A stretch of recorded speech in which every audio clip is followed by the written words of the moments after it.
네, 오늘 함께 보실 하나님의 말씀은 디모데후서 2장 14절에서 21절까지의 말씀입니다.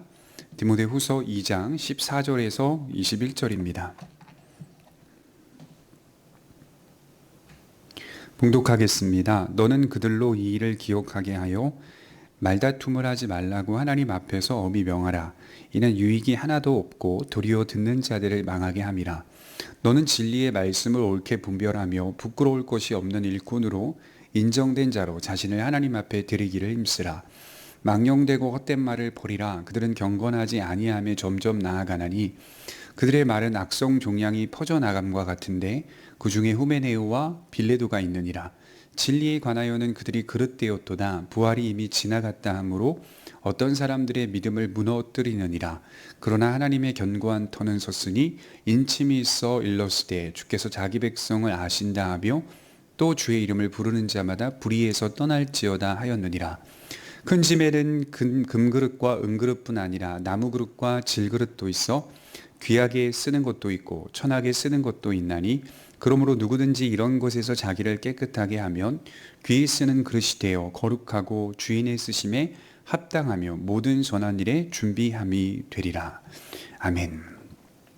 오늘 본문은 바울이 어떤 상황 속에서 신자가 어떻게 대처해야 하는지에 대해서 말씀을 하고 있는 것이죠. 바울이 지금 말하고 있는 상황은 교회 내에서 다툼이 있는 그런 상황이었던 것 같습니다. 무익한 신앙생활 중 하나가 뭘까요? 바로 교회의 다툼이라고 볼 수가 있죠. 그래서 오늘은 말다툼, 다툼이라고 하는 주제 속에서 우리가 어떻게 신앙생활을 해야 할지에 대해서 좀 생각해 보려고 합니다. 이 진리에 대하여 일어나는 다툼이 아니라 내가 옳다, 네가 옳다 하는 것에 대한 그런 다툼이 교회 내에서도 충분히 존재할 수 있다는 사실을 이렇게 지금 말씀을 하고 있는 것이죠. 이 진리 분별에 대한 다툼은 굉장히 의미가 있고 가치가 있지만 그냥 단순한 다툼, 어떤 세력 다툼, 또 내가 옳다, 네가 옳다 하는 그런 이런 다툼들은 사실 아무런 유익이 되지 못합니다. 먼저 죄된 본성 속에 있는 인간은 항상 다투려고 하는 이런 경향을 갖고 있다는 사실을 우리가 인정해야 하는 것이죠. 그리고 또한 이 부분을 우리가 주의하면서 신앙생활을 해볼 필요가 있습니다. 그러니까 우리는 늘 다투려 하는 그런 경향을 갖고 있다. 분열하는 경향을 갖고 있다. 인류의 역사 속에서 가장 큰 문제가 무엇이었습니까?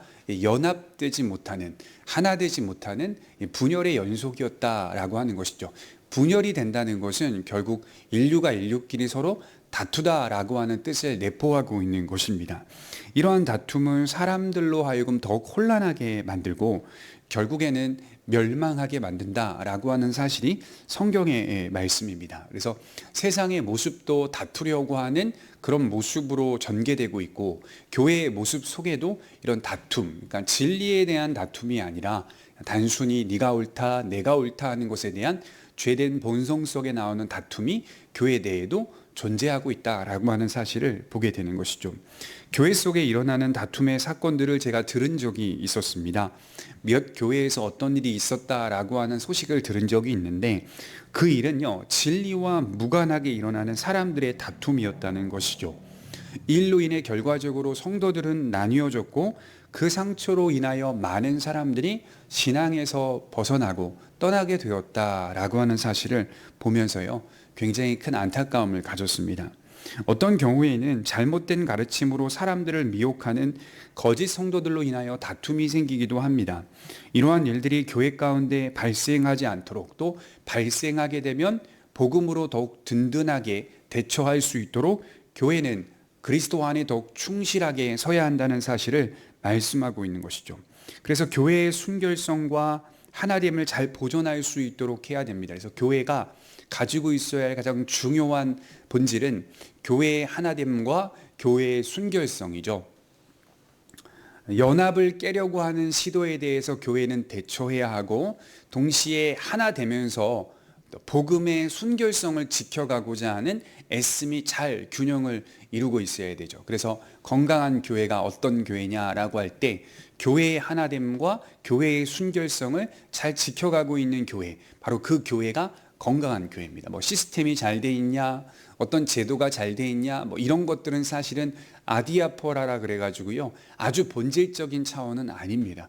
정말 본질적인 건 교회의 하나됨과 교회의 순결성을 그 교회가 잘 지켜가고 있는가를 보면 되는 것이죠.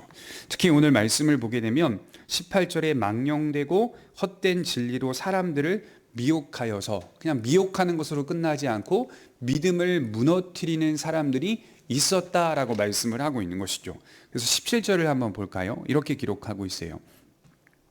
그들의 말은 악성 종양이 퍼져나감과 같은데 그 중에 후메네오와 빌레도가 있느니라. 자, 후메네오와 빌레도라는 사람이 바로 악성 종양과 같은 그런 일들을 감당했던 거짓된 성도들이었다는 것이죠. 우리가 1장을 지나왔듯이 거기에는 부겔로와 허모게네라고 하는 잘못된 성도들이 있었죠.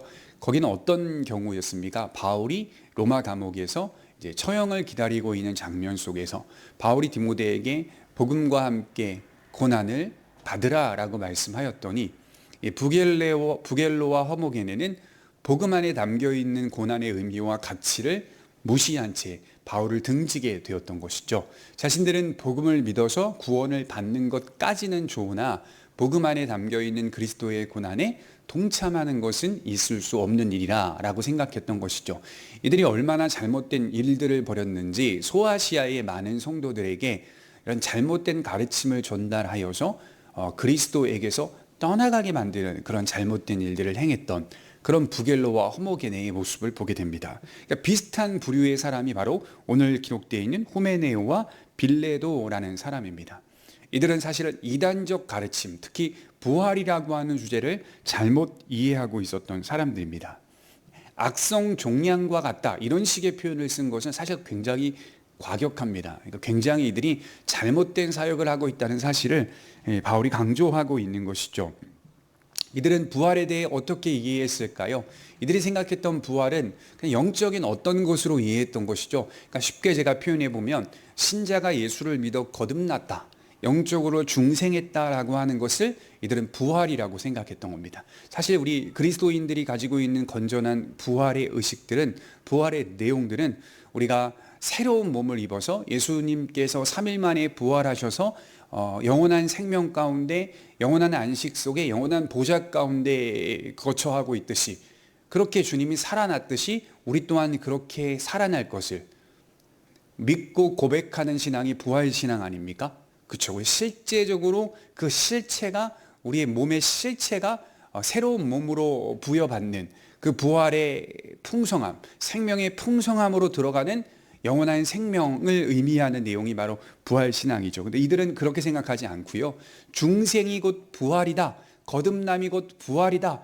그래서 이들이 말하고 있는 내용이 부활은 이미 지나갔다. 그러니까 예수를 믿을 때에 부활했고 이미 부활은 지나갔다라고 하는 식의 잘못된 신앙의 내용을 악성 종양과 같이 퍼뜨렸던 사람들이라고 말할 수가 있죠.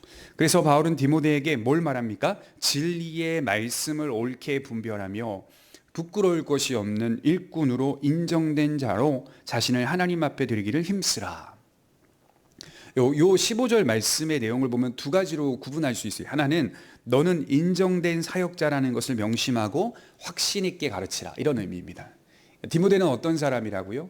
그냥 추상적으로 그냥 세워진 사역자가 아니라 공회 가운데에 공식적으로 인정받은 그런 하나님의 사역자라는 사실을 인정받고, 또 그렇게 확신하며 그렇게 네가 사도로서 부름을 받았다는 사실을 기억하라, 이렇게 말씀을 하고 있는 것이죠. 그런 인정된 사역자라는 것을 명심하고 확신 있게 서야 한다라고 말씀을 하는 겁니다. 또한 너는 그렇기 때문에 부끄러울 것이 없는 일꾼으로 날마다 복음 안에 힘쓰고 배우고 거해야 한다, 이렇게 말씀을 하는 거죠. 그러니까 내가 공식적으로 공적으로 인정받은 사역자라는 것을 확신 있게 서는 사람은 복음 안에 힘쓰고 복음 안에 거하며 부끄러울 것이 없는 일꾼으로 살아간다, 이 얘기입니다. 그러니까 하나님이 나를 인치셨다면, 하나님이 나에게 기름 부으셨다면, 나는 그런 사역자라면 더욱 복음 안에 거하는 것이지 교만하여져서 방종할 수 없다라고 하는 사실을 말씀하고 있는 것이죠. 이 두 자세를 견지하라라고 말씀을 하는 겁니다. 그리고 이어서 나오는 19절부터 21절은 하나님의 견고한 터에 대한 이해라고 말할 수 있죠. 누구도 흔들 수 없는 복음의 터 위에 교회가 세워져 있다는 말입니다. 어떠한 미혹에도 이미 세워진 복음과 그 약속은 흔들리지 않는다라고 말씀을 하고 있는 것이죠. 그러니까 후메네오와 빌레도와 같은 이단들이 아무리 교회에 미혹을 하고 다툼을 일으키고 서로 말다툼하게 만들고 조장하고 악성 종량처럼 사역한다 하여도 표면적으로는 교회가 흔들리는 것 같고 또 미혹받는 것 같고 시험에 드는 것 같이 보이지만 실제적으로는 본질적으로는 교회는 단 한 번도 흔들린 적이 없다. 하나님의 견고한 터 위에 서 있기 때문이다. 이미 세워진 본질은 조금도 감소되지 않는다고 합니다.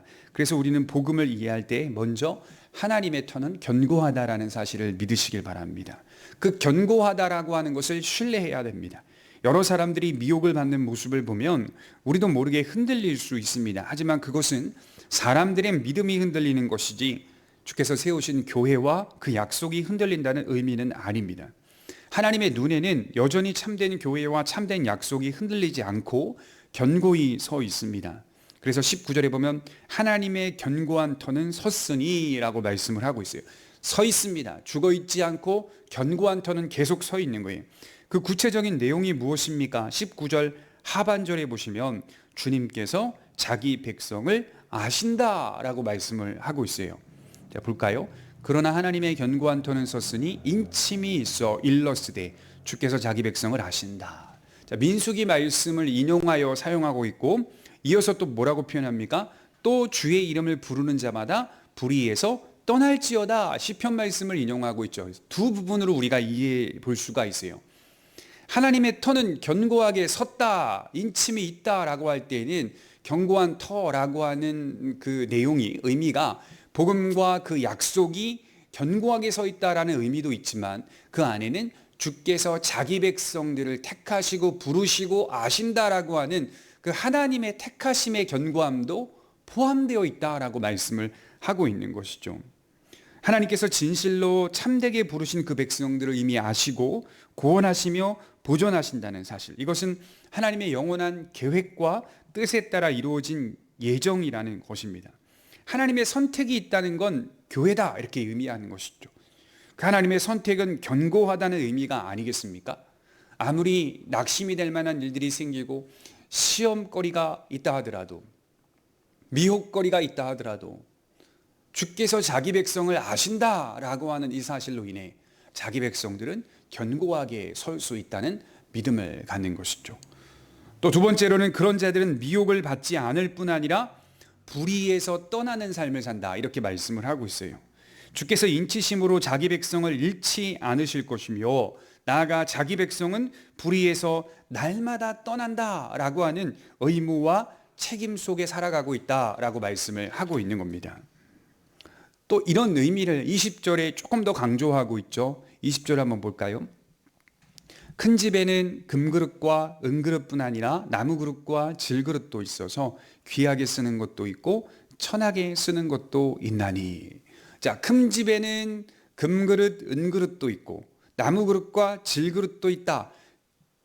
금그릇과 은그릇은 귀하게 쓰는 그릇, 나무그릇과 질그릇은 천하게 쓰는 그릇, 이렇게 두 종류로 구분을 해버리고 있는 바울의 모습을 보게 되죠. 먼저 우리가 큰 집은 무엇이냐라고 물을 때 뭐라고 말할 수 있겠습니까? 하나님의 교회라고 말할 수가 있죠. 그래서 하나님의 교회 안에는 금그릇과 은그릇도 있고 나아가 나무그릇과 또 질그릇도 있다라고 하는 것을 이제 종류별로 나누고 있는 거예요. 금과 은의 그릇은 참된 성도와 그들의 준비성을 의미합니다. 그러니까 하나님께서 정말 아시는 주의 백성들, 거룩한 백성들은 준비하고 있다는 거예요. 하나님이 우리를 보존하시고 지키신다는 의미도 있지만 그들이 금과 은으로서 거룩하게 쓰임받고자 하는 준비성을 철저히 가지고 신앙생활을 하고 있다, 그런 의미가 되는 것이죠. 나아가 나무그릇과 질그릇은 천이 쓰는 그릇이라고 말하죠. 이 그릇들은 악인을 의미하는 거예요.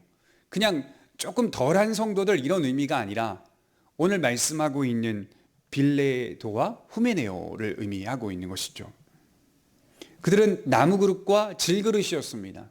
그러나 교회 내에서 천이 쓰는 그릇으로 그 역할들을 감당하고 있더라는 거예요. 그들은 준비성이 없습니다. 복음을 배우려 하지 않습니다. 자신들의 자의적인 해석을 통하여 신앙생활을 하려 합니다. 부활은 이미 지나갔다고 합니다. 중생할 때 거듭나는 것이 곧 부활이다 라고 말합니다. 여러분 잠언 16장 4절에 보면 악인도 그 악한 날에 적당하게 사용하셨느니라 이렇게 표현하고 있어요. 하나님께서 악인도 사용하세요. 적당하게 사용하세요. 교회 내에서 사용하세요. 양과 염소가 있습니다. 염소는 여전히 어디에 있습니까? 큰 집에 있습니다. 하나님의 교회에 있습니다. 그들은 준비하지 않아요. 그럼에도 불구하고 그들의 역할은 염소로서 들이받는 역할들을 계속하는 거예요. 얼마나 불쌍하고 안타까웁니까? 나무와 질그릇은 거짓성 스승과 거짓 성도들을 말합니다. 그들은 하나님의 교회에 소속되어 있는 것처럼 보이나 천이 쓰이는 그릇으로 사용될 뿐입니다. 아무 유익이 없어요. 그리고 21절에 보면 참된 성도들은 오직 주인만을 바라보며 정진해 나간다 이렇게 마무리하고 있어요. 그러므로 누구든지 이런 것에서 자기를 깨끗하게 하면 귀히 쓰는 그릇이 되어 거룩하고 주인의 쓰심에 합당하며 모든 선한 일에 준비함이 되리라. 이런 일에 자기를 깨끗하게 할 수 있는 사람이라면 귀히 쓰는 그릇이라는 거예요. 이런 일이 뭡니까? 다투지 않는 일, 말다툼하려 하지 않는 일, 진리를 옳게 분별하며 세워져 가는 그런 사람들. 부활은 이미 지나갔다라고 말도 안 되는 진리를 교회 속에 퍼뜨리는 악성 종량과 같은 그런 일들을 하는 것. 그런 일들 속에 미혹받지 않고 자기를 깨끗하게 하여서 오직 사도들이 가르친 신앙의 내용을 토대로 부활을 바라보며 영생을 바라보며 서 있는 준비된 주의 백성들은 하나님의 귀한 그릇으로 쓰심에 합당하게 세워질 것이다. 이렇게 표현을 하고 있습니다. 그래서 여러분 준비함이라고 하는 것이 그리스도인들에게 정말 중요합니다. 그러니까 그릇을 만들어라 이런 표현들을 많이 듣는데요. 이것도 틀린 말은 아닙니다. 우리 스스로가 하나님이 쓰시기에 합당한 그릇이 되어야 하는 것이 정말 중요하다는 사실을 배워야 되죠. 그 첫 발이, 첫 시작점이 뭡니까? 복음의 가르침을 신실하게 또 순수하게 받아들이고 배울 수 있어야 합니다. 그리고 나아가 복음의 삶을 준행해 나가는 것입니다. 그래서 여러분 우리 여전히 부족하여도 여전히 조금 부족하고 연약하여도 이런 사람들을 향해 하나님께서 쓰시기에 합당한 자다. 그 주인이 쓰기에 합당한 자다라고 말씀을 하고 있는 것입니다.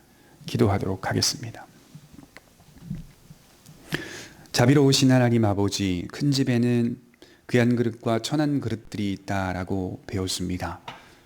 하나님, 우리가 모두가 다 귀한 그릇이 되어 하나님이 기뻐 받으실 만한, 하나님이 사용하실 만한 주님의 일꾼이 되게 하옵소서.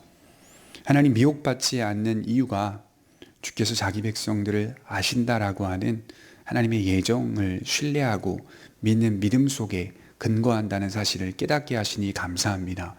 하나님이 우리를 아신다라고 하는 것은 그저 우리가 누군가를 아는 정도가 아니라 하나님 우리를 택하시고 부르시고 또 보존하신다는 하나님의 약속이 담겨 있다는 사실을 확신합니다. 그 믿음 가운데 거하며 그 주인이 쓰기에 합당한 자로 모든 선한 일에 준비되어지는 성도들 되게 하여 주옵소서. 예수님의 이름으로 기도하옵나이다. 아멘.